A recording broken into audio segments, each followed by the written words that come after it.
12월 1일 쉴만한 물가교회 온라인 새벽 예배에 오신 여러분들을 주님의 이름으로 환영합니다.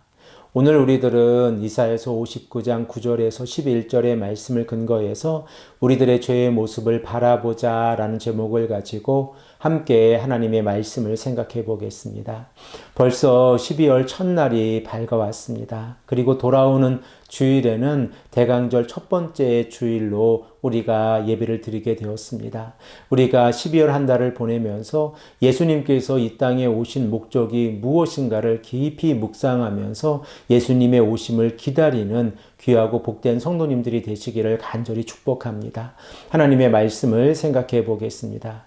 이사야 선지자는 59장 1절에서 8절의 말씀을 통해서 하나님의 구원이 이스라엘의 백성들에게 임하지 못하고 있는 이유를 우리에게 말씀하고 있습니다. 하나님의 손이 짧거나 하나님의 귀가 들리지 아니해서 이스라엘의 백성들을 구원하지 못하시는 것이 아니라 이스라엘의 백성들의 삶 가운데에서 죄악이 가득 차서 하나님께서 이스라엘의 백성들을 구원하지 못하고 계시다는 사실입니다. 이스라엘 백성들의 손과 입술에는 죄악이 가득했고 사회적인 기준과 정의를 실현해야 될 법원마저 하나님의 사랑을 그리고 정의를 실현하는 것이 아니라 돈과 권력에 의해서 움직이고 있다는 사실을 우리가 말씀을 통하여 생각을 해 보았습니다. 그러므로 악은 더 빠르게 움직이고 있었고 사람들이 간절히 평강을 원하고 있었을 때에 그 평강은 사라져가고 있는 상황을 우리가 바라보게 되었습니다.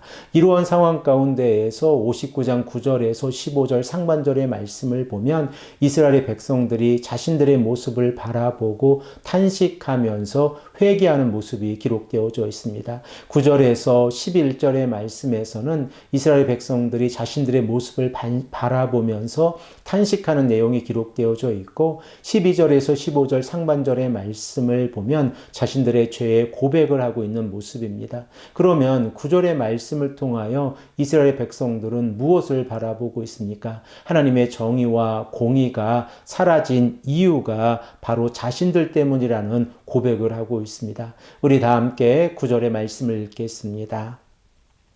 그러므로 정의가 우리에게서 멀고 공의가 우리에게 미치지 못한즉 우리가 빛을 바라나 어둠뿐이요 밝은 것을 바라나 캄캄한 가운데에 행함으로.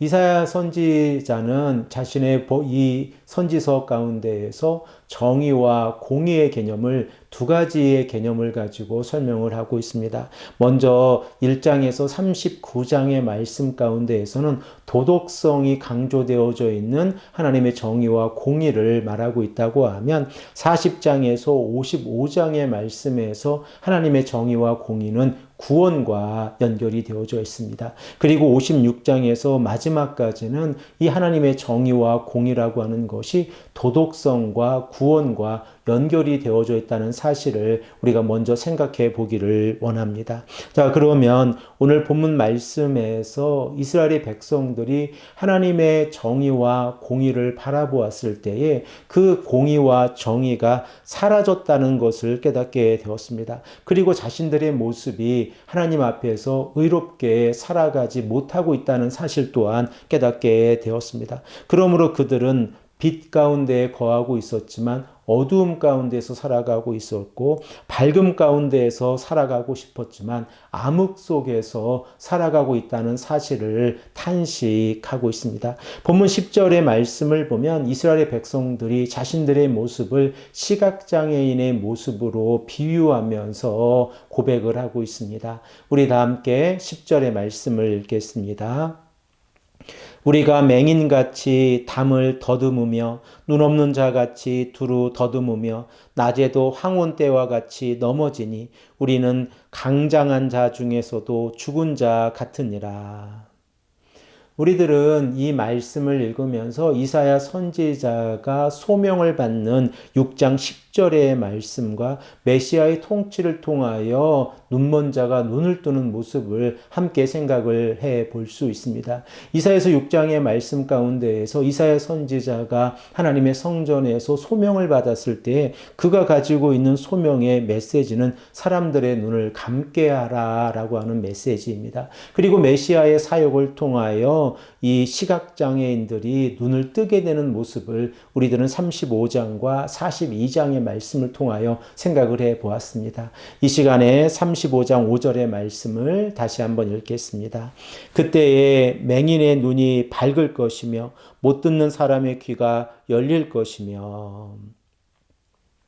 그리고 오늘 본문 말씀을 통하여 우리들은 이스라엘 백성들이 자신들의 모습을 직면하면서 바로 자신들이 시각장애인이라고 하는 사실을 고백하고 있다는 사실을 깨닫게 되었습니다. 그러므로 그들은 자신들의 죄의 고백을 위해서 나아가게 되어지고 메시아의 사역을 바라볼 수 있다고 하는 사실 또한 깨닫게 되어집니다. 이스라엘의 백성들은 자신들의 어려움을 환경적인 요인이나 하나님께서 자신들을 구벼 살피지 아니하시기 때문에 이렇게 어려움을 당하고 있다고 생각하고 있었습니다. 그러나 오늘 본문 말씀을 통하여 이 이스라엘의 백성들은 바로 이러한 어려움이 자신들의 죄악 때문이라고 하는 사실을 깨닫고 있습니다. 우리 다 함께 본문 11절의 말씀을 한 목소리로 읽겠습니다. 우리가 곰같이 부르짖으며 비둘기같이 슬피 울며 정의를 바라나 없고 구원을 바라나 우리에게 멀도다. 사랑하는 성도 여러분, 이스라엘의 백성들이 지금 바라보고 있는 모습은 무엇입니까? 암흑 속에서 살아가면서 죄악 가운데에서 살아가면서 자신들의 잘못을 인정하지 않고 있었기에 하나님의 구원이 이루어지지 못하고 있다는 사실을 이제 깨닫게 된 것입니다. 그러므로 그들은 자신들의 입술 가운데에서 탄식하면서 하나님의 정의와 하나님의 공의가 실현되지 못한 이유가 바로 자신들 때문이라는 것을 깨닫고 있습니다. 우리들의 모습은 어떠합니까? 우리들도 하나님의 정의와 공의를 간절히 바라고 있는데 하나님께서 그 정의와 공의를 우리들의 삶에 실현하지 않는다고 불평하고 있지는 않습니까? 먼저 우리들의 모습을 바라보아야 합니다. 하나님께서 원하시는 삶이 어떠한 삶인지, 하나님의 구원에 참여하는 것이 무엇을 의미하는지, 내 이웃을 사랑하고 하나님의 사랑을 실천하는 삶이 어떠한 삶인가를 우리가 깊이 고민하며 하나님의 사랑 안에서 오늘도 귀하고 복된 하루가 되시기를 간절히 축복합니다. 함께 기도드리겠습니다. 아버지 하나님 감사합니다. 오늘도 우리에게 말씀하셔서 하나님께서 원하시는 삶은 우리들이 우리 자신의 잘못을 회개하고 하나님께 나아가는 모습이라는 것을 다시 한번 깨닫게 하시니 감사합니다. 이스라엘의 백성들이 자신들의 삶 가운데에서 정의와 공의가 사라졌다는 것을 깨달았을 때에 그들은 회개하게 된다는 사실을 우리가 말씀을 통하여 깨닫게 되었습니다. 아버지 하나님, 우리들의 모습 가운데에서도 이러한 모습이 있지 아니한지 다시 한번 되돌아보게 하시고 하나님의 은혜를 간구하는 삶을 살아갈 수 있도록 역사하여 주시옵소서. 감사드리오며 사랑에 많으신 예수 그리스도의 이름으로 간절히 기도합니다. 아멘.